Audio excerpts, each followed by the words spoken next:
সারাদিন ধরে সবাই খাটাখাটনি করে লুচি সুজি ঠাকুরের ভোগ পায়েস সব কিছু জোগাড় জাগির করে ঠাকুরের সামনে সাজিয়ে দিলাম। এদিকে সন্ধে হয়ে এলো আর ঠাকুর মশাইও চলে এসেছে। বামুন তাড়াতাড়ি চলে এসেছে, তাই পুজোও খুব তাড়াতাড়ি আরম্ভ করে দিলাম। যজ্ঞ মন্ত্র পূজা অর্চনা হওয়ার পর শেষে বাড়ি বাড়ি গিয়ে প্রসাদ বিলি করে আসলাম। দেখো এখানে বাটিতে বাটিতে খিচুড়ি সাজিয়ে নিয়েছি আর রয়েছে ফল প্রসাদ। নিয়ম আছে বাড়িতে কার্তিক পুজো করলে নাকি পরের দিন কয়েকটা বাচ্চাদেরকে ডেকে আদর আপ্যায়ন বা বর ভাত খাওয়াতে হয়। তো কয়েকটা বাচ্চাদেরকে আজ নিমন্ত্রণ করেছি, তাই তাদের জন্য সামান্য খাবারের আয়োজন করেছিলাম।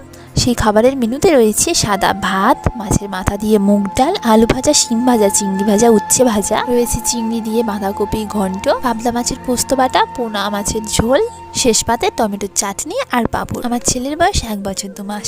আজ আমি সবার সাথে ওকেও সুন্দর করে সাজিয়ে গুছিয়ে খেতে দিলাম। ও আজ এই সবার সাথে মজা করে বেশ আনন্দ করে নিজের হাতে ভাত তুলে তবে খেতে যত না পাচ্ছিল তার থেকে বেশি ছড়াচ্ছিল। পাশে যে বসে আছে ওটা ওর দাদা হয়, ওর সাথে সারাক্ষণ মজা করে আনন্দ করে ওর গায়ে ভাত দিয়ে নিজে আবার হাতে তুলে ভাতও খাচ্ছে। তারপর আমি ওকে খাইয়ে দিলাম।